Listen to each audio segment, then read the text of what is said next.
wonderful work, of course, for your activism, which is also the reason of our event today. So good morning and good afternoon, everybody, wherever you are, mostly in Taiwan and in France. My name is Hanh Nguyen, and I am a Ph.D. candidate at the Institute of Social Research and Cultural Studies in National Chiao Tung University in Taiwan. And I'm also an editorial board member of the student-led publishing platform called Conflict, Justice, and Decolonization. You may have heard of it as the CJD project. And today I am your host. I would like to take this opportunity to thank the International Center for Cultural Studies, especially the director of the center, Professor Joyce C.H. Liu, for supporting us in organizing this important event and the events preceding this one, such as the screening of short documentaries by Palestinian filmmakers and the symposium on the question of Palestine-Israel back in January this year. I would also like to sincerely thank Eyal Sivan for generously accepting our invitation to screen your wonderful award-winning documentary, Izkor, Slaves of Memory, and for willing to stay and talk to us and discuss with us the film, as well as other matters related to the Palestine-Israel problem. Now, I will pass the floor over to Professor Joyce Liu to say a few words. After that, I will introduce Eyal Sivan in a bit more detail. And then Eyal will also tell us a few things before about the film before we start screening it. And after the screening, we will have a talk by Eyal, followed by an open floor Q&A session.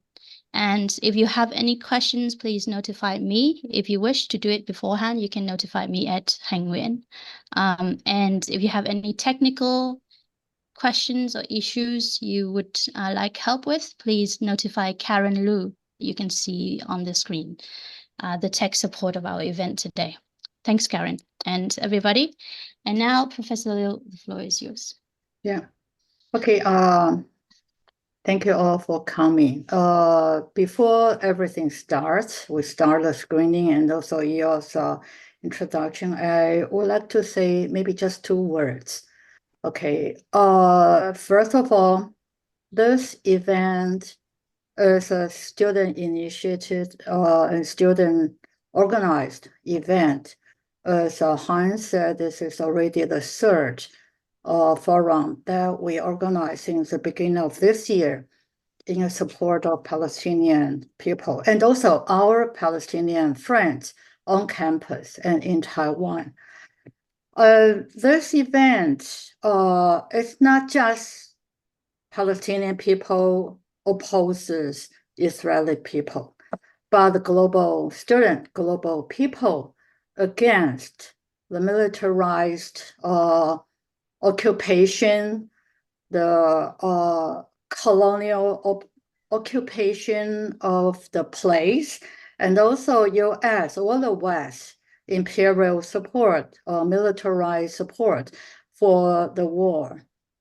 So what we have been looking at is this genocide, this apartheid that's been there for decades, and also this colonial rule that's being taken for granted by the international allies.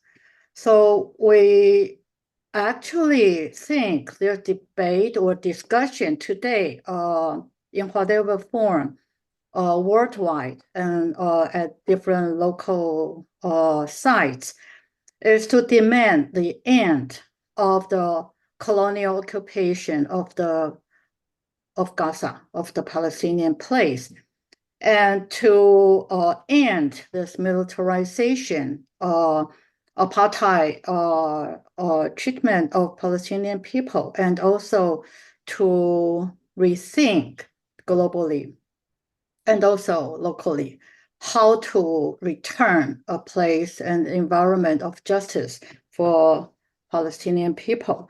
I believe most people here have noticed what's been going on in US and also globally. Okay, I would just share a few links. One is just made yesterday by Al Jazeera. The other is this military arrest of students in Berlin University, and also hunger strike for Gaza in Princeton University. But of course, we heard what's happening in Columbia University, Harvard University, Oxford University, and elsewhere. So it is a shame for those university administrators or scholars, teachers, not to respond to this blazing, horrendous war that's taking place in. So the second thing I want to say, we oppose war, okay, in whatever form, in whatever location. Just like a century ago, what Freud said to Einstein, why war? He said 1933. I think this is still worth thinking. One is that everyone has the right to his own life. We oppose war because war puts an end to human life that are full of hope. It brings individual men into humiliating situation. It compels them against their will to murder other people. And it destroys precious material objects which have been produced by labors of humanity. That's what's happening in Gaza. Our student's family, his neighborhood were destroyed, mother killed, and friends, young people killed. So, so we know what's happening. Okay, more than 30,000 people killed, mostly not only soldiers, but women, children, old men. The hospital destroyed, university destroyed, shelter place destroyed, and more than 190 million Palestinian people, 1.9 million Palestinian people being evacuated. Not to mention this current action on Rafah. 300,000 being evacuated. So why do the situation happen in front of our eye in this supposedly more civilized world in the 21st century?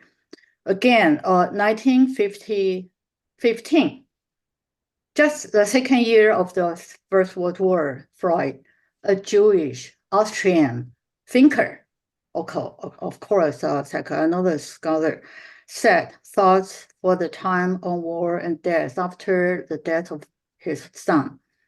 He said not only the war is more bloody and destructive, with perfect weapons and a technique of attack and defense, it is also as cruel, as embittered. It disregards all the restrictions known as international law. It ignores the prerogative of wounded and medical service, the distinction between civil and military sections, and also the claim of private property. It tramples in blind fury on all that comes in its way, as though there were no future and no peace among men after it is over. It cuts all the common bonds between the contending people, turned against the other with hate and loathing. And also, Freud said all this is supported by the states, even though the states restricted and forbid people's lawless behavior. Freud said the states exact the utmost degree of obedience and sacrifice from its citizens.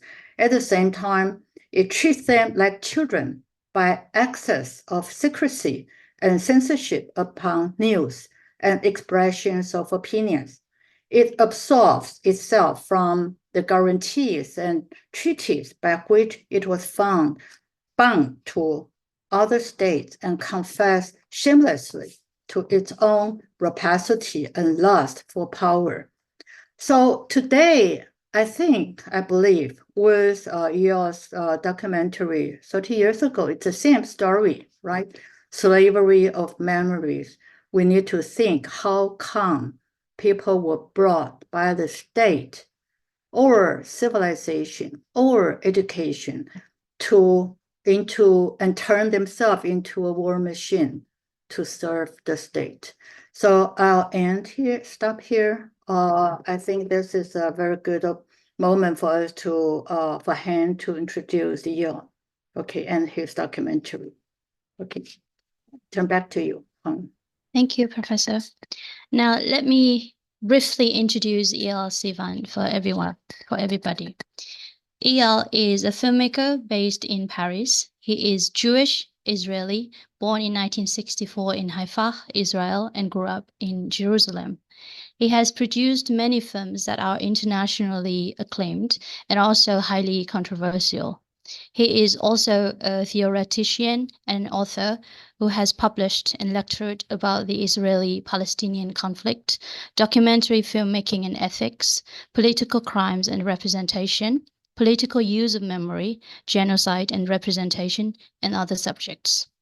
In Eyal's oeuvre, he juxtaposes Israel's regime of memory, which is the memory of being quote-unquote victims and heroes, with Israel's erasure or choice to forget of the reality that Israel is also, and I quote, perpetrators and cowards, unquote.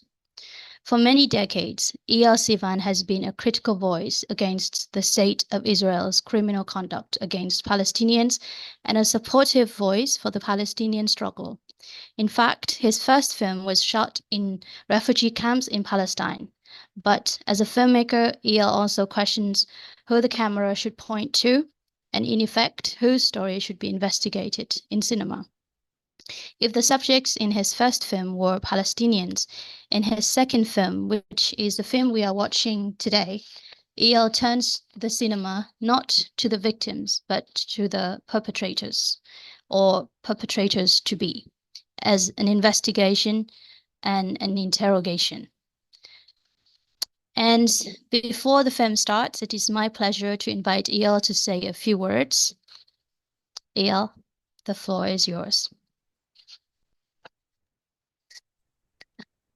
Thank you very much for this invitation. I'm very honored. Thank you, Professor Liu, for this unbanal presentation of today's meeting and screening.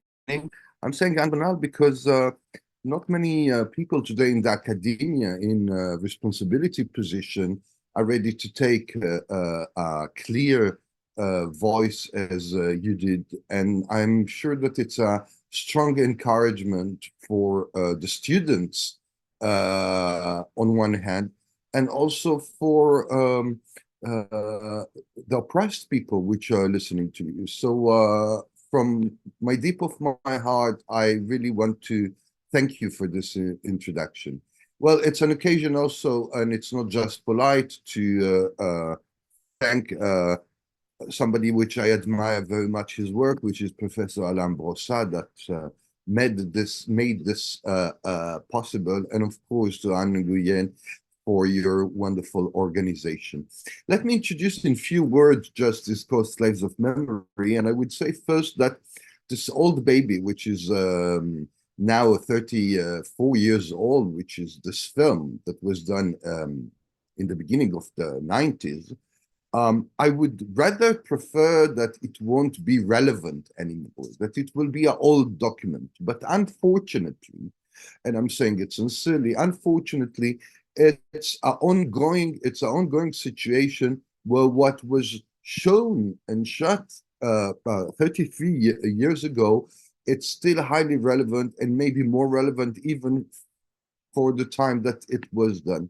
In fact, the context of the film, which you will see follows 5 weeks which is a real-time 5 weeks that exist within the Israeli Jewish society. It's around the month of April and May, starting with Easter, Passover, which is a traditional Jewish religious event or holiday that was nationalized by the state and ends in the day of the independence, the day that we're talking today. I mean, 13th of May is the day of the commemoration of soldiers and hostile operations dead in the state of Israel. And the film is, in fact, was shot around this period.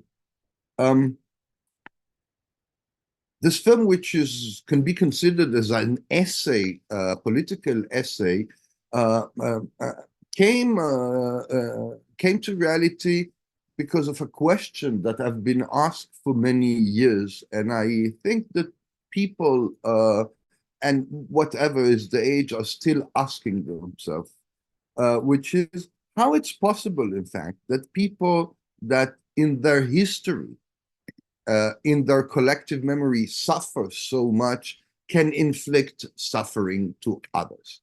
And this question was raised in the 90s. We are in the period of the first Palestinian uprising, the Intifada, the first Intifada, were over on the media, international media, and at the time we didn't have social media, so it was mainly TV. We have seen Israeli young soldiers, 18 to 25 years old, obeying to a criminal order by the Minister of Defense of the time in Israel, which was Yitzhak Rabin. They obeyed to his order to break the bones of the arms and legs of Palestinian youth. And we've seen those horror images on TV. And I remember that people came to me and said, what the Israeli have in their mind to be able to do so. And this is where I want to thank you for the wonderful title that you choose for this event. Really, congratulations. So yes, this film tries to be a radiography into what became the structure of the Israeli mind through a process of instrumentalization of memory. And I think that as such, it is relevant both, of course, to the ongoing horror in Gaza and in the occupied territories, but it goes further beyond the local question, which is never actually local, which is this local or glocal, if you want, global and local conflict, which is the Zionist/Israeli-Palestinian, what is called conflict. And I liked very much, Professor Yu, the reminder that we are talking about a colonial campaign, and a colonial campaign is never a conflict between two, right? Already the notion of conflict is problematic. When there is a colonial, there is oppressed and there is resistance. Well, I will let you to see the film. I will be here to give a short talk and to answer to all your questions with great pleasure. And again, thank you very much.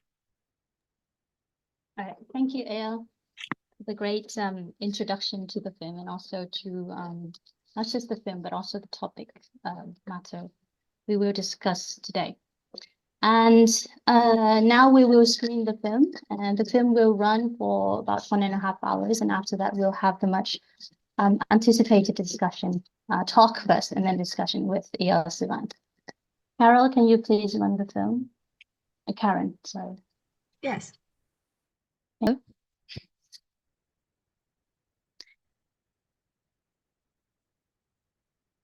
Hello, can everybody hear me?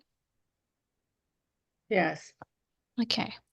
I think we Right. can take maybe 5-10 minutes, 10-minute break before we start. Sure. Oh. Okay.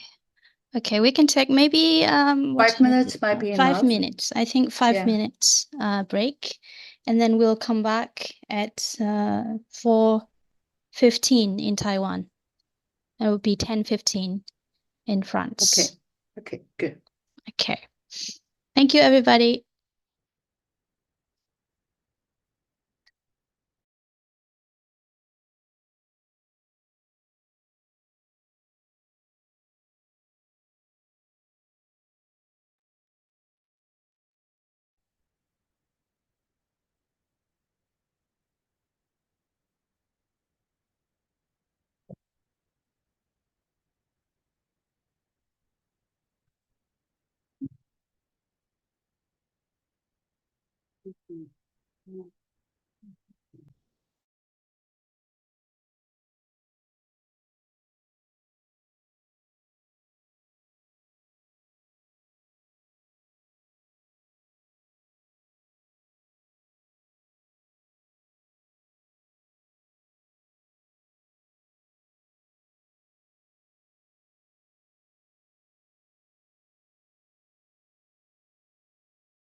Hello, everybody, and welcome back.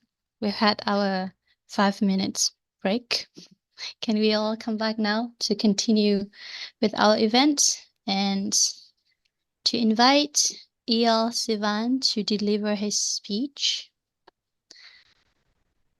Eyal, are you here? I'm with you. Okay, excellent. Are you ready? Yes. Okay, very good. Please go ahead. Well, thank you for watching. I won't be long in order to leave the space for a question that I hope that this film raises. But I would like, in a way, to give a kind of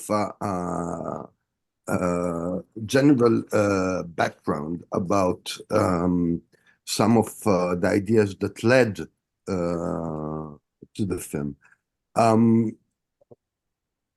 First of all, I think that it's important to insist on the notion of memory, which is one of the streams that goes over the film, and also as part of the title, which is the idea of slaves of memory. And in fact, I think that it's important to remember that the actual definition of the notion of memory is the preservation in the brain of impression, which continues to influence behavior in form of habits.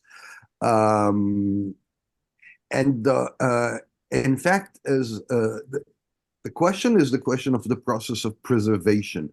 Would it be this process of preservation on an individual level, or an induced preservation, which is an induced memory, which what we call collective memory? But we have to remember that the word memory is used in the Western world, basically with the idea of collective memory. Memory is raised as a political question in regard of Second World War and the genocide that occurred during the war, and in the last years concerning colonialism. But in fact, basically the perception, the general perception is that, an idea is that memory opposes oblivion, which I think that it's something that can be questioned. Is really memory opposed to oblivion, or oblivion's forgetting is part of what we call memory, and it's a necessary element within the process of memorization, which is maybe memory is kind of I would say a dynamic between preservation and erasure of impermanence. So in fact, to remember is not opposite to forget. And the two opponent in words would be to erase or to whip up and to conserve. The process of remembrance is an interaction between memory and forgetting. And memory is always a selection. Goethe, the German author, says, when I hear the word memory, I ask myself, what was forgotten, in fact?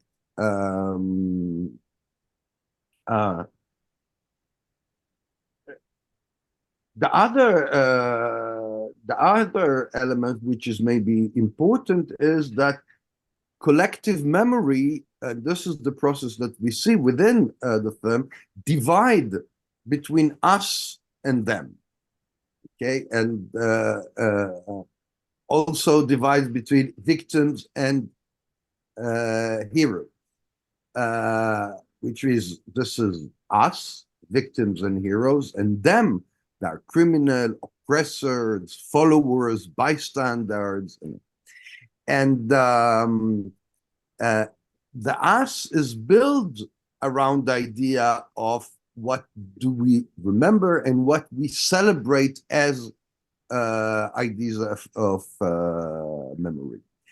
I would like to emphasize, and this what I tried, that it's maybe the political use of memory, which is memory is not at all I would say vaccine from future crimes. I would like to suggest that in the Israeli case and in many other cases, in fact, memory becomes a regime of justification of oppression, which is, this is what I will recall the political use of memory, which is in fact to induce the idea, if we take an example from the Israeli society, that being a victim in a certain moment of the past is an heritage, and an heritage of innocency, which is attached to the idea of a victim. And this innocence, it's the self-image of being innocent, which interprets any act of violence and state violence as an act of self-defense, which is the impossibility to see yourself as an oppressor because of this build link to the idea of victim as an absolute innocent figure.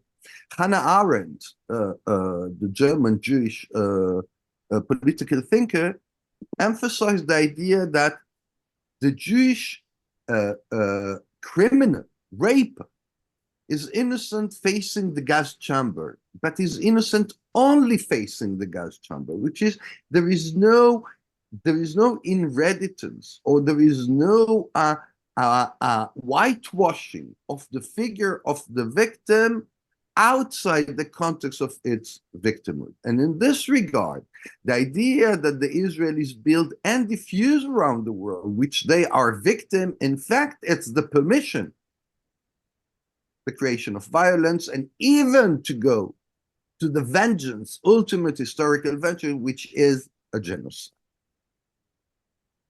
I will use, in fact, the idea of memory of the cultural thinker, scholar Tzvetan Todorov, the Bulgarian, who says this is an abuse of memory. It's the way that memory is abused.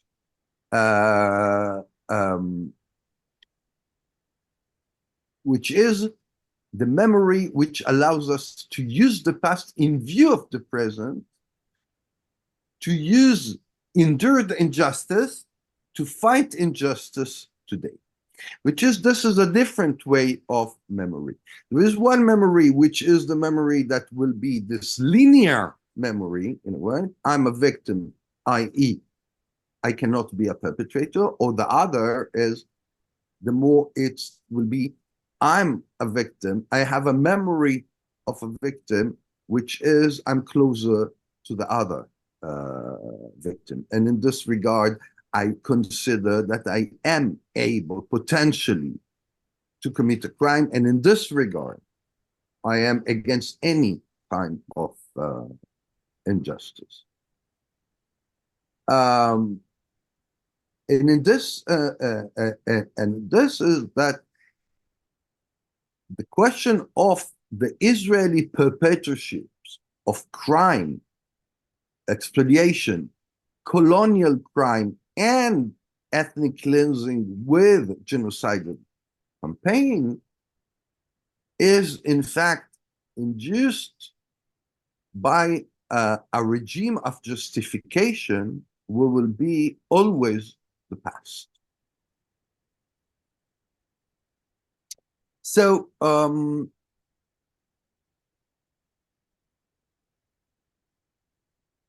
I would like to conclude to say that I do not believe in the self-representation of trauma as any collective social political sense.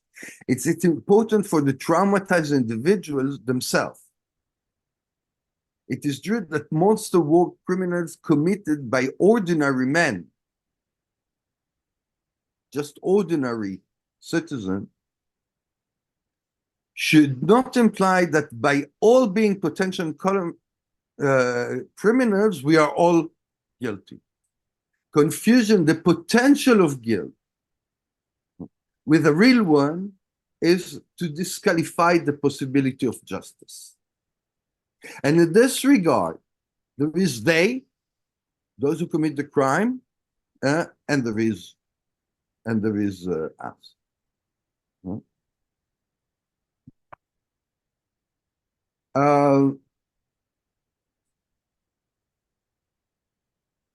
The question which is raised in the end of the film, which is the self-suicide that is introduced by Leibovich by explaining that Israel is walking to its destruction, is doubly worrying, because Israel goes to its destruction, but cannot self-destroy itself without destroying all its neighbors.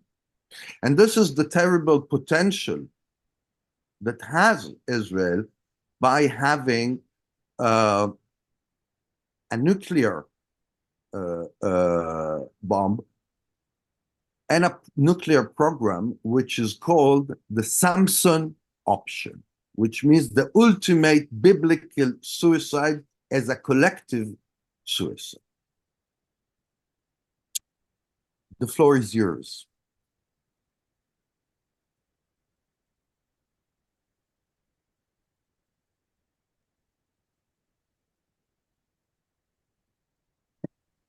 Thank you, Eyal. And it's very thought-provoking, what you've just said. And I'm sure that there are a lot of comments and questions from the audience, from the participants.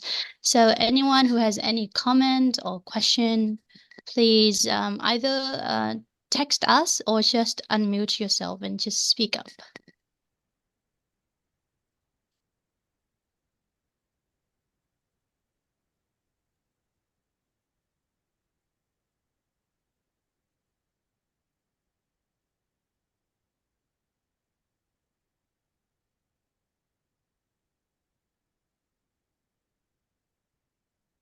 Okay, while waiting for others to raise their comment and question, I would like to make a comment and also a question about your film as well as your speech.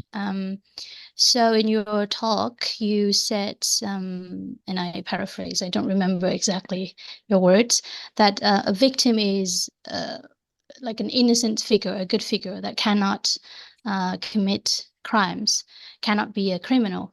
And Israel exploits the memory of victimhood as a vaccine that immunes itself from responsibility and justify its crimes. And so you are also a scholar and filmmaker of genocide and not just Israel-Palestine relations. So I was wondering whether would you say that this exploitation of memory as justification of crimes is unique to Israel, or have you observed it elsewhere in another context? That's one question. Yes. Thank you for the question. No, I don't think that the instrumentalization of memory is unique to Israel. I don't think neither that the exploitation of memory in order to justify crime is unique to Israel. It's a dynamic, in fact. It's a political dynamic that we can observe in many cases. I would say the idea of victimhood is maybe the most used regime of justification for national collective crimes. If I'm thinking about the idea that any act of violence, state violence, is justified by the idea of the right to defend itself or the self-defense, it's already putting the state in a position of victim. But we can go to history. I mean, it's a way that nations remember themselves. They remember themselves collectively as victims or as heroes, but never remember collective themselves as oppressors or criminals. It is true, for example, for the Kurdish nation that is associated with the idea of permanent victimhood, but we don't remember collectively that as the Kurds that committed the genocide against the Armenian for the Ottoman / Turkish authorities. The Serb in former Yugoslavia commit ethnic cleansing in the name of the memory of the Turkish occupation, i.e. the Islam occupation, and the idea of the fact that there were doubly, the Serb I'm speaking, doubly victims of the Ottomans and of the German fascists, etc., etc. I mean, I think that we can give many examples in this case. But the case of Israel is exemplary in the sense that there is a collective international idea of Israel as an untouchable victim, and this is by the repetitive sentence, which is Israel has the right to defend itself, but we never hear the Palestinians have the right to defend themselves or to resist to Israel's defense, which is in fact very violent for them. Yes, and they do, the Palestinians, they do have the right to defend themselves against Israel according to international law. The Palestinians as occupied people, as oppressed under a colonial regime, according to international law or United Nations chart, they don't have just the right to defend themselves, they have the right to resist the occupation. Mm-hmm. Yes, with any means. And I think, thank you, Eyal, for your excellent response. And I think there is someone, actually two people in the audience who would like to say a few words. I would like to call to Carl Yuan Liu. Would you like to say a few words? Hi, thank you. Hello, please.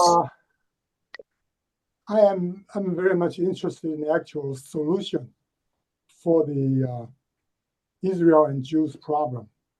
To that end, actually, I think the memory or history, when we look at the history or when we build history, we should also consider the reasons for the suffering. So that's one important, okay? And it's also actually more important for Israel to find a solution to live peacefully with the neighbors. Of course, the foundation for finding a peaceful solution is to have the basic ability to defend yourself. So I think at this point of time, Israel has proven to the neighbors that nobody can destroy them. And to me, it seems the Arabs do not seem to want to fight anymore. I may be wrong, but it seems to me that way. So I'm not saying you have the right or you don't have the right, but I think to find a practical solution, really should find a way to live peacefully with the neighbors, and to inflict more suffering to the neighbors probably would not help in that end. Thank you. Thank you, Carl. Would you like to introduce yourself briefly? Oh, my name is Carl Yuan Liu. I currently living in Taiwan. I have retired for decades, and I don't know what to say. I just don't do anything anymore other than watching the YouTube and Facebook and stuff. Okay, thank you. Eyal, please. Well, thank you. Thank you very much for your remark and question.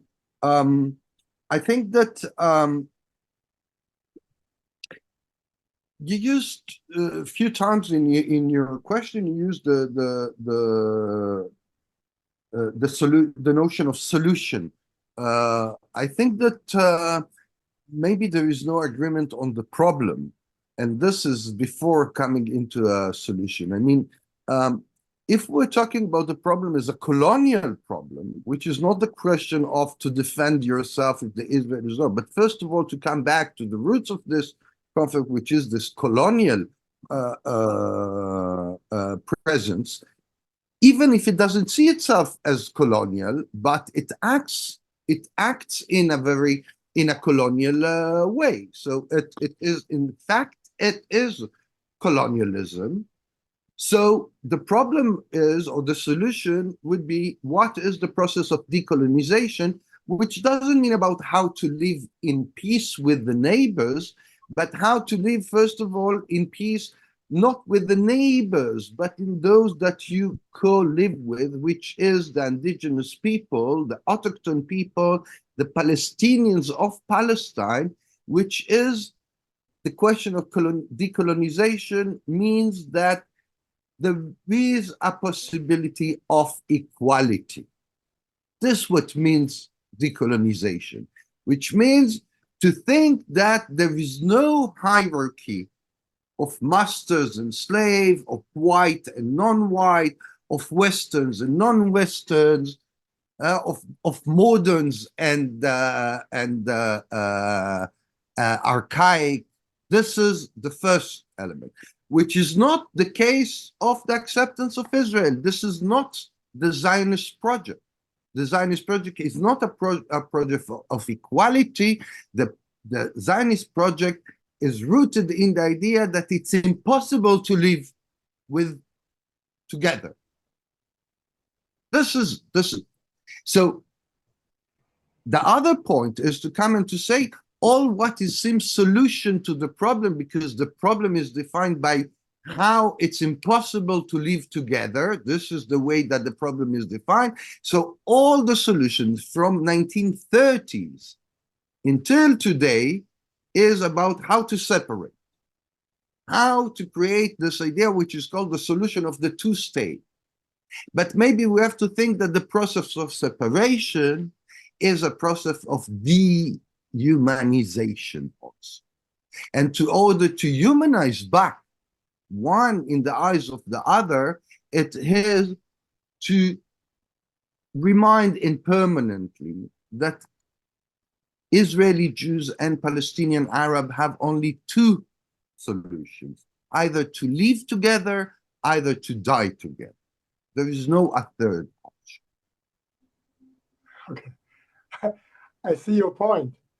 To die together might be inevitable, but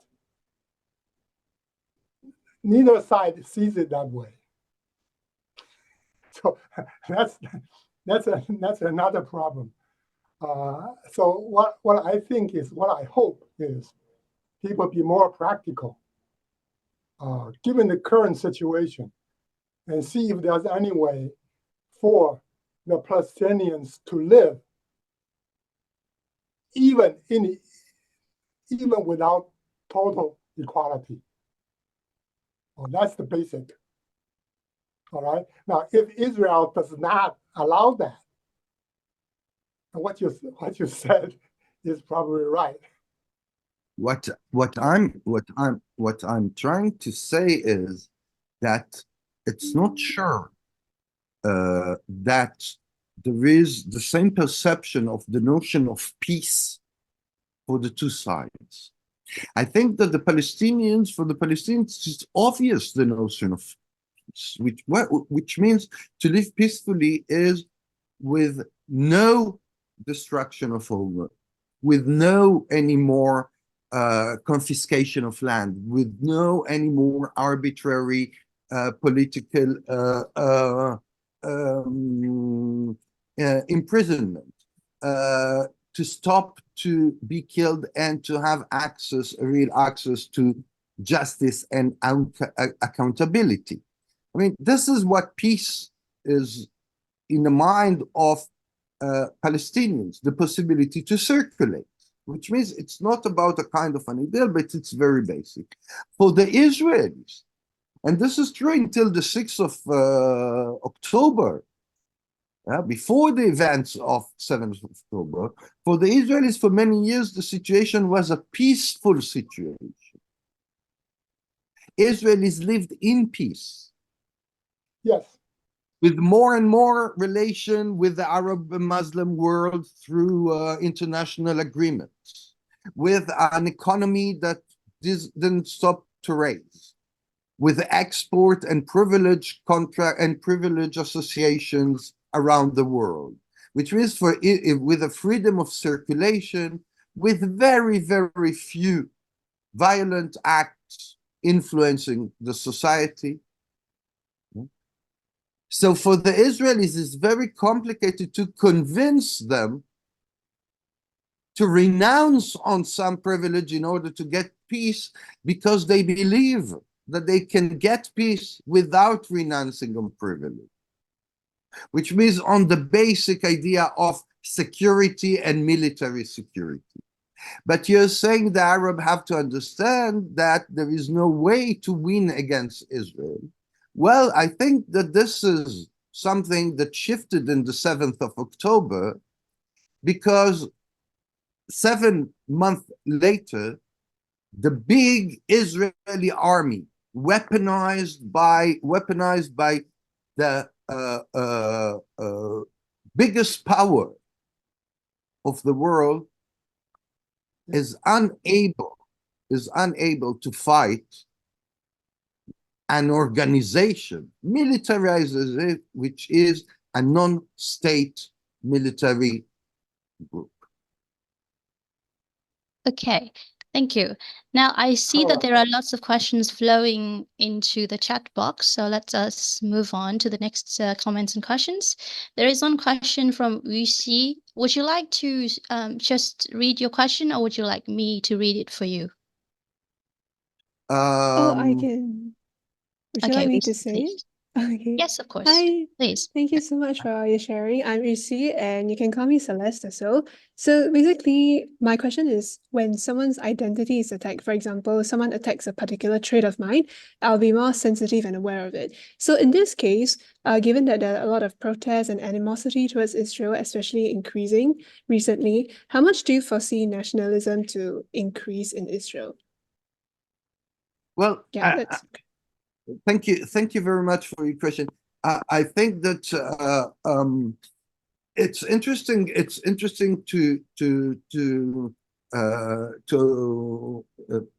think about your question, because this is one of the arguments which is, in fact, external attack raises nationalism and it's counterproductive. But if we look at the process that Israeli society went through in the last 40 years, since the first Palestinian uprising in the 80s and today, I mean from the end of the 80s, which was in fact from the beginning of what is called the peace process that started in Madrid in 1992 and followed after by Oslo, the peace process, international peace process by Oslo until today. So if we look about this 30 years, you will see that nationalism in Israel raised, not because of external pressure, because of the feeling of absolute power. which means exactly from the idea, which is there is a disconnection between the self-representation as victim and the reality, which is the most weaponized country in the Middle East and one of the most weaponized countries in the entire world. And despite that, the sense of nationalism is stronger. Colonization became stronger. It's maybe the impunity which is what allows the nationalism to become what it is in the Israeli case. Thank you. And Jonathan, would you like to ask your question? Sure, I can ask it. Can you hear me? Sure, yes, very clearly.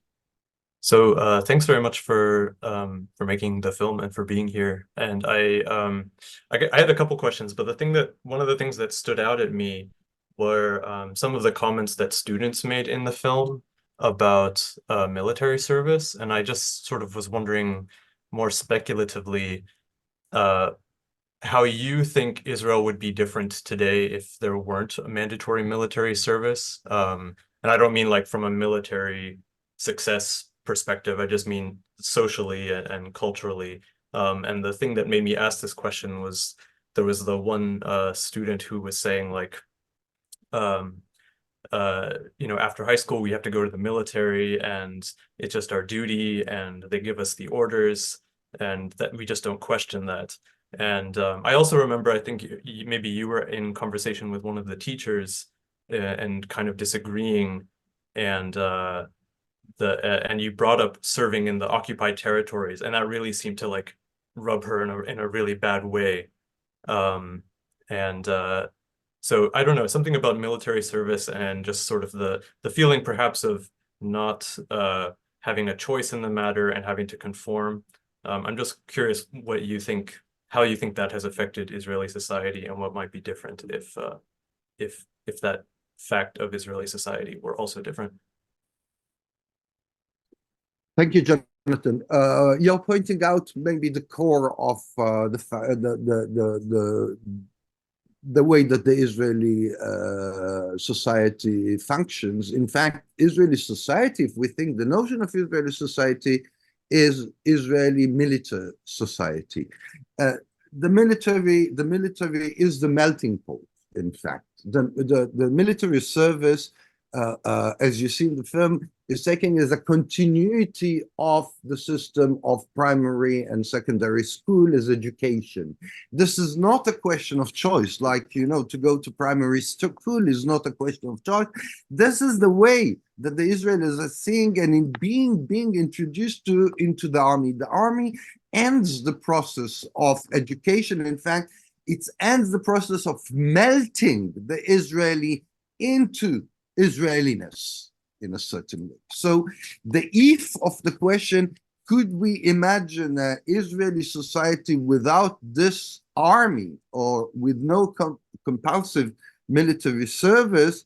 Well, we can imagine it in another condition, which the military and the civilian are not absolutely entangled one with the others, which is the settlements, for example.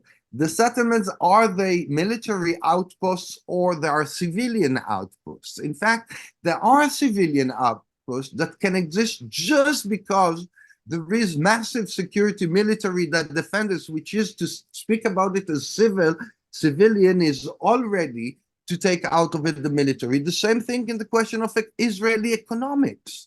I mean, Israeli economics, let's not forget that the first Israeli export domain is the high tech. The Israeli high tech is completely entangled with the military. I mean, out of 2 units of the Israeli army, mainly one, which is 8,200, most of Israeli high tech senior employees, senior direction are coming out of this military unit, which means the Israeli military, the Israeli high-tech success is because Israel, all this technology is coming out of the army, that the state invests into the army. The army is not just a fighting power. The army is also the question of development of Israeli health, emergency health. The military is the question of Israeli fighting international law by the system of military justice and military lawyers, etc., which are working on the transformation of international humanitarian and war law. The Israeli military is a way that, for example, youth in Israel know the country, travel through the country, visiting places, visiting monuments, visiting battle spaces, visiting archaeological sites. The Israeli military is not just a compulsory service. The Israeli military is a part of the bone and flesh of Israel society. It's not a society that has an army. It's an army that has a society in a certain way. It's not one against the other, or it's not a question of possibility of being compulsory or not. And if you'll allow me just a quick follow-up, what do you think the effect is on children in school and their way of thinking, knowing that at the end of high school they have to go and serve in the military? It's being transformed into something which is not at all question, but it is put forward as what can be the advantages. I can take a personal of today very present example, which is my nephew. He says to his mother, he said, "I know that you and my uncle don't want me to go to the army. But there are also good things in the army." This is what he is saying. And in fact, for the Israeli kid, when he thinks about the army and he wants to be a singer, he said, well, it's good to go through the Israel to the military bands. This is a guarantee of career. Most of Israeli singers are coming out of the military band. I mean, a lot of Israeli journalists are coming from the military radio, which is one of the most progressives in terms of music, programs, etc. It's a training field also for journalists. It's true for the cinema unit of the army. I mean, I could start to kind of say it's big, but think about a kid, think about a boy, male, etc. You're 15, 16 years old, plenty of testosterone, and you say to yourself, one day I can fly a F-16, I can be a pilot. I mean, it's the Israeli army gives the possibility to go out of the joystick and the video game at home and to make it in real. I mean, you can play with a joystick and to throw, to bomb with drones over real spaces. So if we think of kids, well, it's also about phantasm. Excellent. That's fascinating and also very scary at the same time. And this discussion has been so fascinating that I keep forgetting to ask our audience to please briefly introduce yourself before you ask your questions, because I think it's also interesting to know where people come from and what their background is. And also on Jonathan, I will let you introduce yourself briefly in like half a minute. But on this discussion specifically that we've been having, I have a comment to make here. I think it's relevant because I observed that the enrollment of the youths from high school to the army is, for me, it looks like a graduation ceremony almost, because it's the last day or one of the last days of high school. And so it's like, and at this graduation ceremony, the graduates pledge their loyalty to the state of Israel and swear to obey their commanders no matter what, and even to die for the nation if necessary. So it seems like the goal of Israeli education is to raise children to be soldiers and to be nationalists. And I think this is also a point that is made in the film by not only by Eyal, but also by the scholar in the film, the Leibowitz. Yeah. And yes, Jonathan, please. Oh, okay, just really quick. My name is Jonathan. Originally, I'm from the US, but I live in Taiwan. And yeah, I'm a software engineer, basically. So yeah, that's all I need to know to understand my question. Okay, thanks. Okay, thanks, Jonathan. And we have more questions here. I think the next one is from, I go by Heatwave. Heatwave, would you like to ask your question? Or would you like me to read it for you?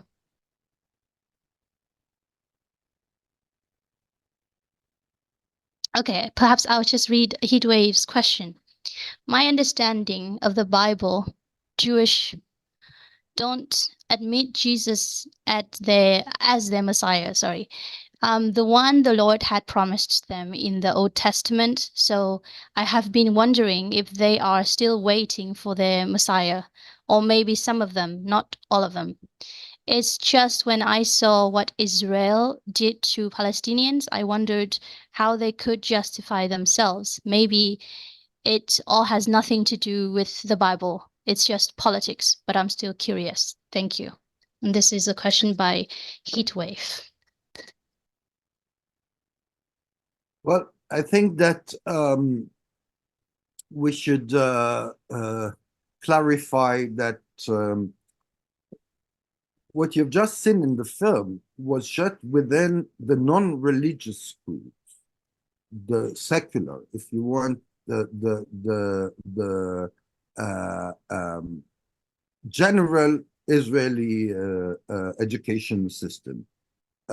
So, in fact, as you've seen, there is no kind of the Bible teaching inside the film, not because the Bible is not taught in the secular schools, the non-religious schools in Israel, is because I am not considering as part of the factor of militarization. Of course, the Bible have an important meaning in the idea that this is kind of the real estate document on which Zionism is based off, even as secular, even in non-believing in God.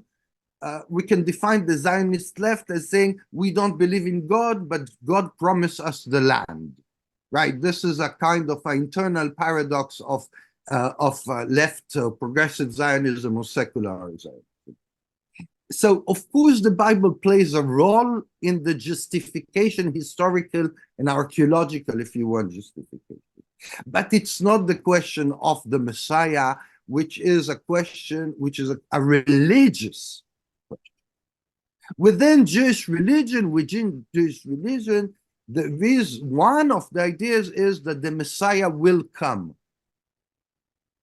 But it's a permanent future. The Messiah will come in the future, which is what is important. It's not the arrival of the Messiah, but it's to work permanently towards the arrival of the Messiah. And this understanding of to work permanently towards the arrival of the Messiah is both as the religious, which they believe the work of God to pray, to accomplish the commanders, etc. But among secular Jews, even Marxists, that had this idea of messianic, it's not about a figure that will come and to save the world, or an era that will save the world. It's about the work towards the arrival of the Messiah, which is what is important is about working in the present to create better condition for the arrival of the Messiah, which is, if you want, maybe a metaphorical idea. But within Judaism, there is also a messianic vision, which is not of a permanent future, but that it will come. And it will come in a condition of a terrible war, a catastrophe. And among this tendency of Judaism, it's being shared also with fundamentalist evangelistic Christians, which are also Zionists and support today. This is the big support to Zionism. It doesn't come only from Jewish milieus. It comes mainly today from evangelic Christians in Asia, in Africa, in Latin America, and of course in North America, which believe that it will be the big Armageddon, the big war between good and evil, between the light and the night, that this will create the big explosion. The potential one of the arrival of the Messiah. And the condition, and the Christian condition for that, is that all the Jews will group together in the promised land. It will create this big war, total war. But then the Messiah will come and will be recognized. So in a way, we can say, and some scholars say it, there is Zionism is a kind of Protestant thinking inside Judaism. So it's not the question of the Bible. It's not the question of the Messiah itself. It's a question if we're talking about a process of reparation, of trying to do better, or it's about this big total catastrophe, which both among Jewish milieus and Christian milieus believe that this is the Messianic way. I hope that I answered your question. Since Heatwave doesn't have a mic, so let's just move on to the next question by Stephen Chan. Would you like to ask your question, Stephen? And please introduce yourself briefly. Right. Okay. I hope it works. Can you hear me? Yes, we can hear Okay. you. Right. I'm not sure why. All right. Okay. All right. Okay. This is Stephen Chen. I'm an academic working at a university in Hong Kong. And my question is, I think, quite simple. As I type in the chat, the movie includes at least one young man who seems to disagree with what he has been taught. He says he doesn't like to fight. He said some land should be given to the Arabs, Palestinians, so that they can stop the fighting and so on. I'm just wondering, like, how prevalent is this kind of view? And since the movie was made like 30 years ago, what's happening with this young man who seemed to disagree with his teachers? I see that I see that you have two other questions, which in fact are following this question, right? Another question, which you asked me how prevalent this view among Jewish people, and then you added that maybe I mean that Jewish people and Israeli people are not the same, right? No, that's not my question. I think it was Jonathan's question. Because I see that, this is Jonathan's question. Right. Oh, yeah, sorry. Yeah, I do know that there is a difference between the Jewish people and the citizens of Israel. I know that they are not exactly the same. Yes. So, in fact, the young man in the film, which is kind of a figure that the spectator can understand that I identify with, he's bearing a little bit my story also. As we can see also with him, his family, when they're watching TV, that he has a position of an outsider a little, as if he was. And when I asked him, where do you want to be a film? He said, outside, which means that there are some outsiders inside, of course. There is always in a society a tiny minority of opponents, of people which are refusing to go with the stream. Which resist to it. It's not very prevalent among Israelis because it means to put yourself outside of society. In a way, you have to be in a certain position already of outside of society in order to accept that. So there are not many, of course, but you're asking how prevalent this is among the Jewish people. Well, among Israelis, Jews, and I'm making a clear distinction between Jewish people, or Jews, if you want, and the Jewish Israeli community, which is one among the forms of Jewish living. It has a centrality for many, but it's not the same. It's not the same. The Israeli Jews is a nationalistic way of being Jews. You can ask among Zionists. Well, Zionists are the majority.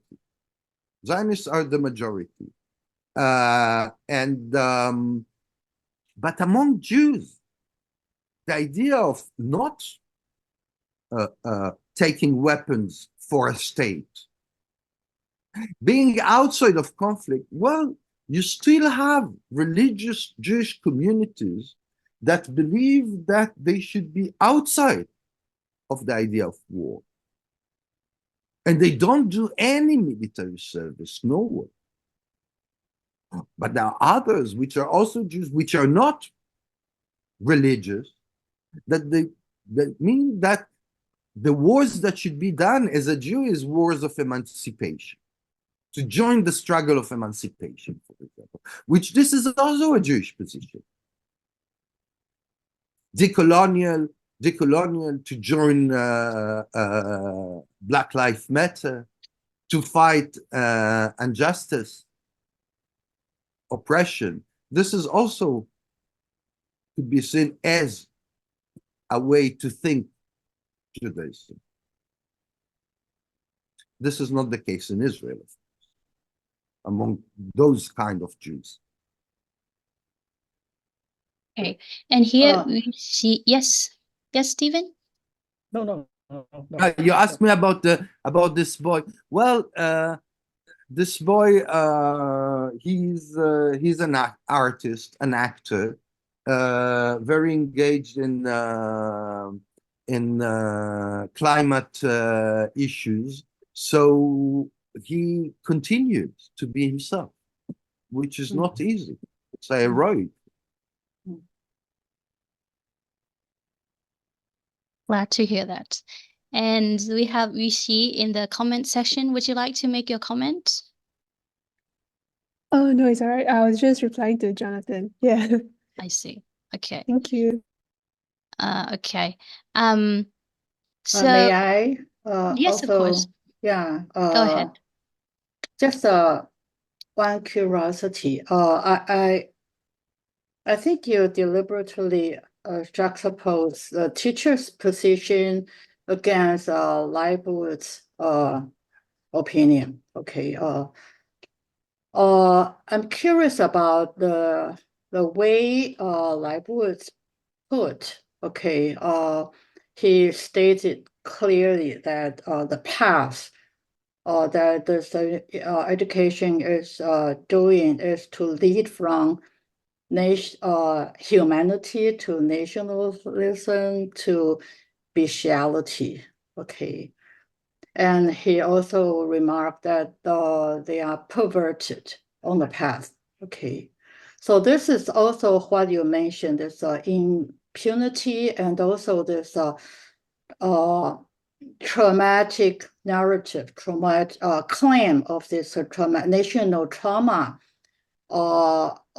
provide them this guilt-free conscience for whatever they are doing or have done to the Palestinian communities in the occupied zone.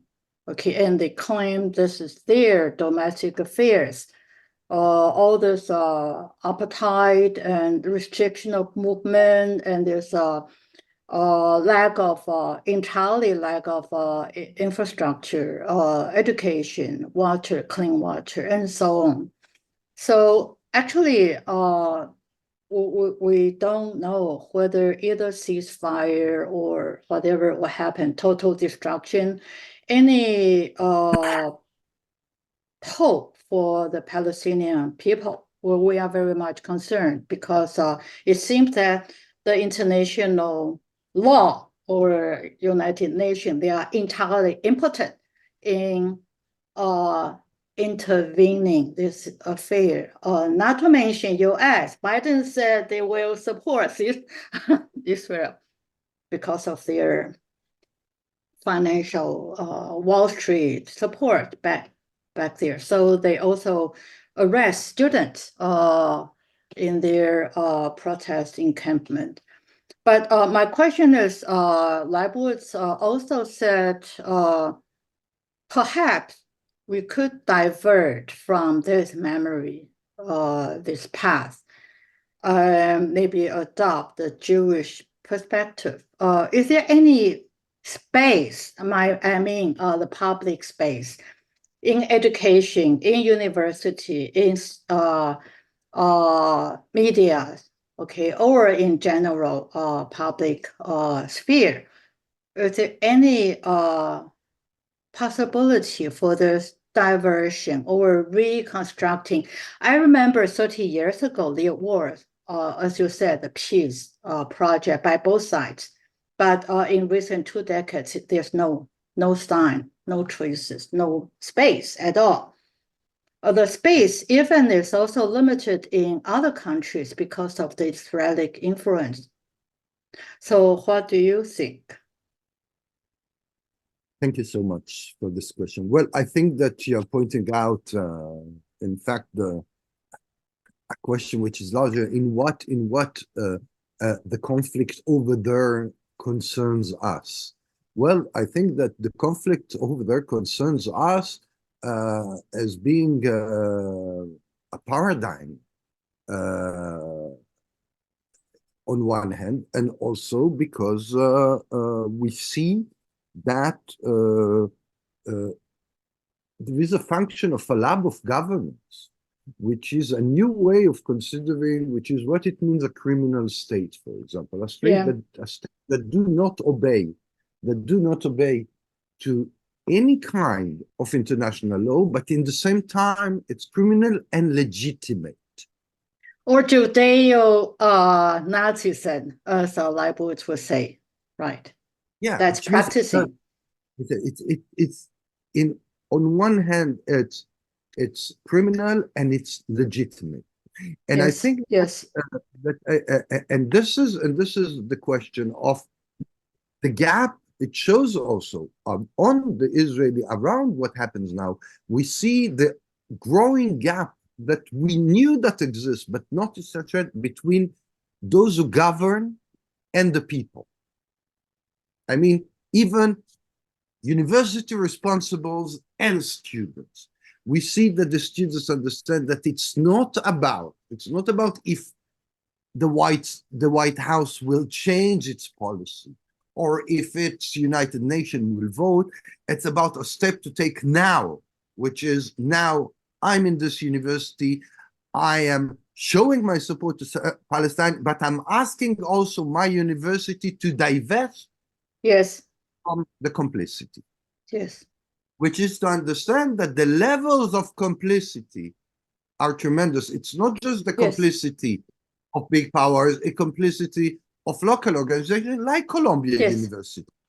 Yeah. Okay. Yeah, right. So it means that it's not waiting anymore that we'll be taking a big decision. It's understanding that by taking also local decisions, there is a possibility to move forward. So, and this is true also for the question of the freedom of speech, because the freedom of speech, it's not the question just the freedom of speech over there, because freedom of speech is challenged here. And when I'm saying here, I'm saying globally, in Asia, in Europe. Yes, in Taiwan too. Yeah. It's challenged on the base of so-called support to terrorism or so-called racism against Jews, anti-Semitism, which is what are the mechanics, what are the dynamics of jeopardizing, oppressing, and annihilating the right of expression outside Palestine, Israel, on the name of protection. So it concerns. So the fight on Palestine today, on rights, is not just a fight for the Palestinians. It's about fighting for preserving the space of expression. Not just the freedom of expression, because if you have freedom of expression and you don't have a space, it means that you don't have a freedom of expression. It's about defending the space.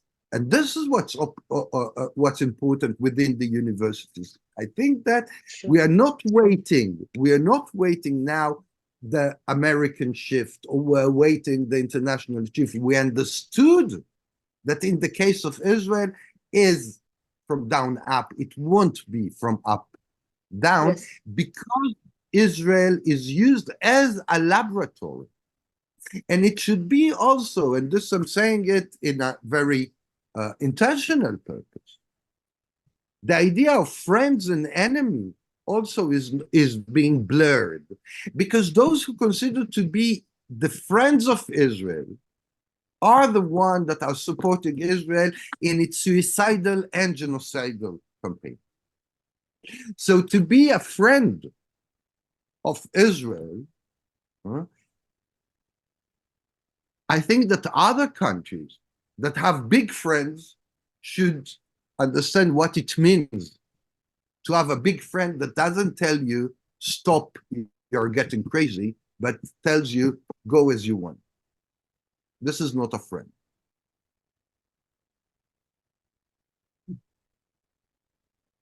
Maybe Alain has something to say.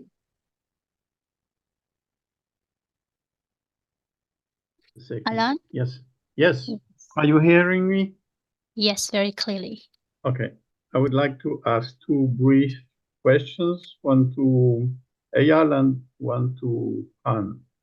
To Eyal, do you think that you would be in a condition to shoot that film today in Israel? I'm asking you this because I saw recently an Israeli film which is called the Knee of Abed's Knee by Nadav Lapid, where he talks about, which is about the conditions in which Israeli filmmakers, let's say, have problems today with the authority. They have to sign awkward documents concerning the issues of their films. So I have doubts about on how freely or to what extent you could freely shoot that kind of film today. So that would be the question addressed to Eyal. And I would like to ask Hanh very simply, does the film, what the film is about, does it remind you of your socialist education in Vietnam? Has it something in common or not? Yeah, please go first. Yes, definitely no. Definitely no, this film could not be done today, but from several reasons.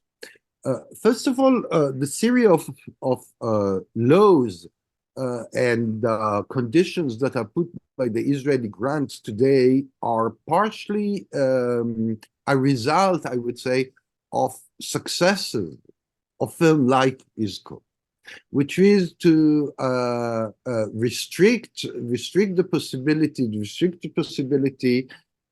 is a way you do it by restricting the access to places. It's not possible to film in schools because of Izkor, Slaves of Memory. I mean, this film made that the authorities do not allow to film in schools in very exceptional situations.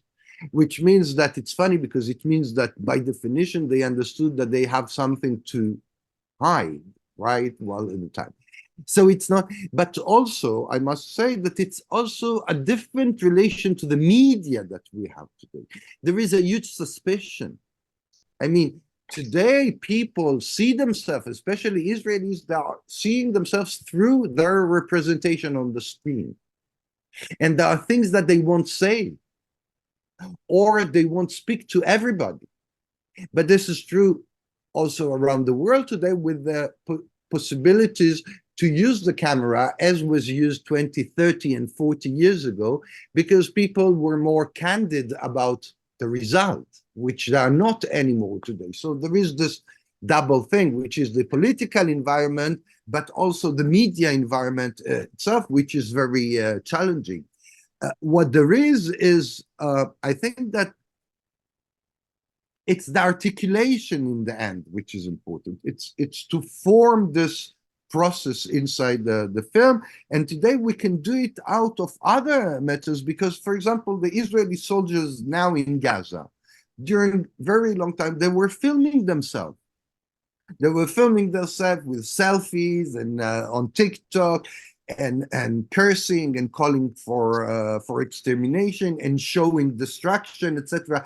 So we can build today out of the open sources media, we can build our other articulation, which are important, which are also kind of important, even if we have this impossibility to do this today in Israel, especially, but in other countries, and in Israel, not just because of the laws, but also because of the conscience of the people. Yes. They call it screen documentary. You can take whatever is available online. Yes. Okay, and for my simple question, whether watching this film reminds me of the socialist education in Vietnam. Is that your question, Alan? Yes, yes. Well, yes and no. I mean, in Vietnam, Vietnam is a communist regime with a communist party as the ruling party. So, of course, there is a certain level of, educating and even indoctrinating to the young people how to align themselves with socialism and with or accepting the legitimacy of the party. But I think at the same time, it's not the same because the level in the film that I see, the level of it seems to me it's not quite extreme in Vietnam. It's not as militant. My impression of the film is that the the teaching and the education, the indoctrinating and the it's like just grinding like memory. You have to remember this. And anytime you will hear Izkor, remember this, remember that. It's quite extreme to me compared to the case of Vietnam. And when people are walking on the streets or doing whatever, they will stop when they hear the siren in commemoration of a certain past event or certain heroes. In Vietnam, there is a place and a time for this kind of commemoration. There is a lot of commemoration for deaths of the war, for example, past events and heroes.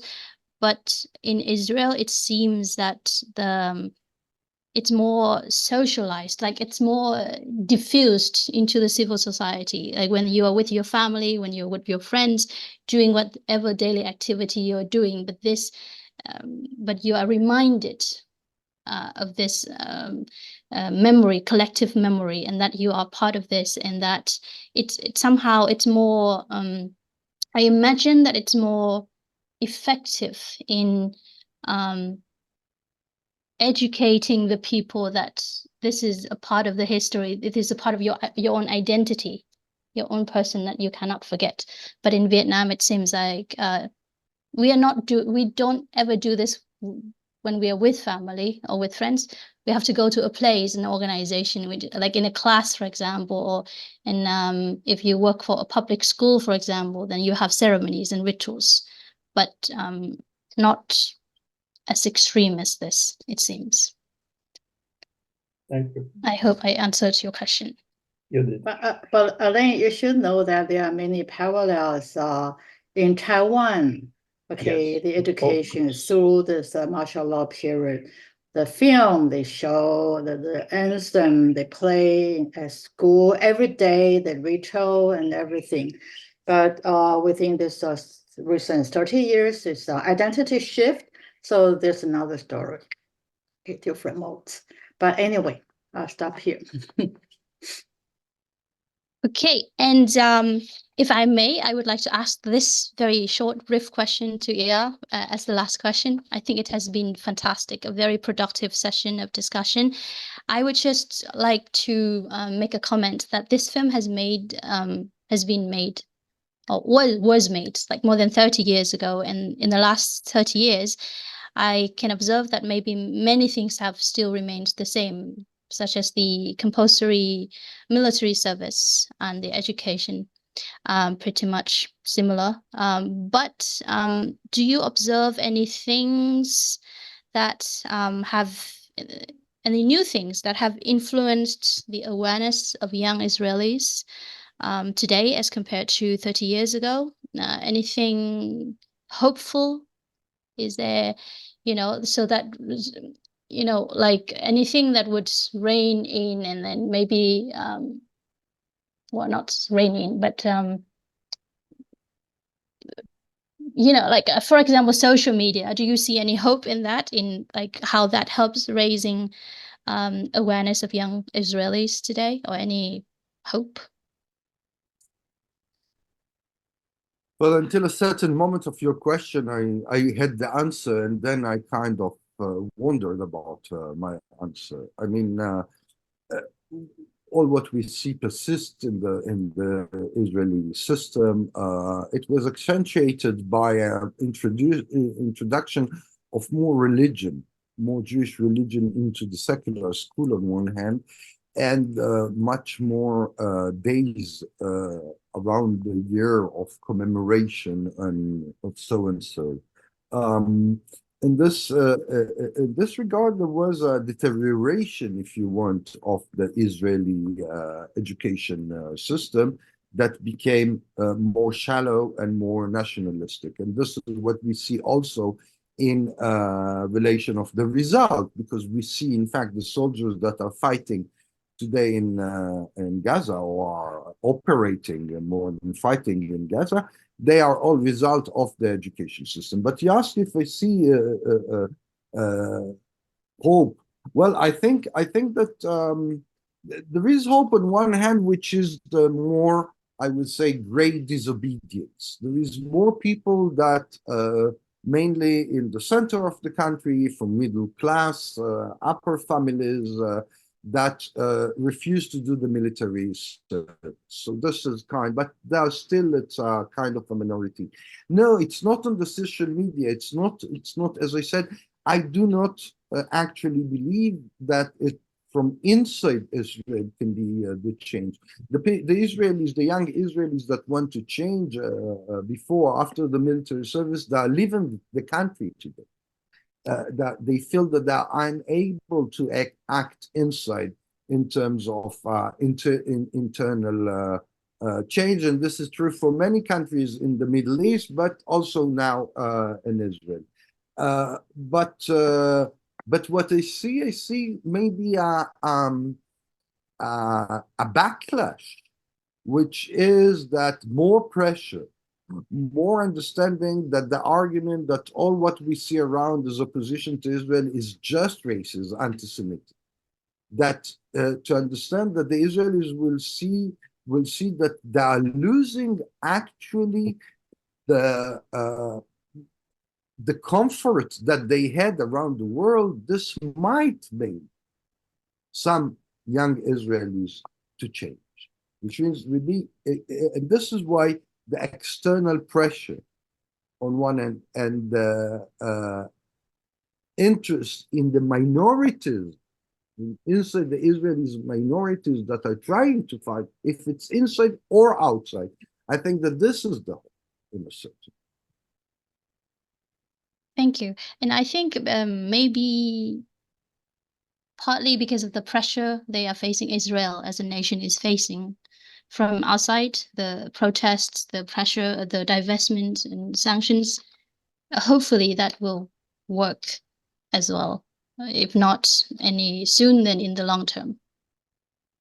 Well, the first reaction is, of course, this is against us. This is anti-Semitic. This is being paid by international Islam, and etc. This is the first reaction. But as I say, I think that it's about understanding that the price of this colonialism is higher than its benefits for the Israelis. To understand that Israel is on the everyday life, they're losing something. They're losing. It's less comfortable to be an Israeli young scholar in a university today in the state. It's less comfortable. Well, this pressure might bring Israelis to reconsider. Okay, thank you very much. And I think with this remark, I think we can conclude our event today. I think it has been very successful, and I'm very grateful to Eyal Sivan. Thank you very much. Your talking points have been very fascinating, and I learned a lot today. And of course, thank you, Alan and Carol, for suggesting this idea to me to invite Eyal, and of course for introducing us. Otherwise, I don't think I would have made it. And Joyce, as well, for your always support. And I think Joyce would you like to say a few words? No, that's enough. Okay. Thank you very much. Thank you all. Yeah, it's very good. Yeah. Thank you, everybody, Thank for you. joining Thank and for you, Eyal. staying with us Thank you, until the Alan. very end. And have a nice day to Alan, Eyal, Carol in France, Leo as well. And have a nice evening, everybody in Taiwan. Yeah. Okay. Okay. Thank you very much. Bye-bye. Bye-bye. Bye-bye. Yeah.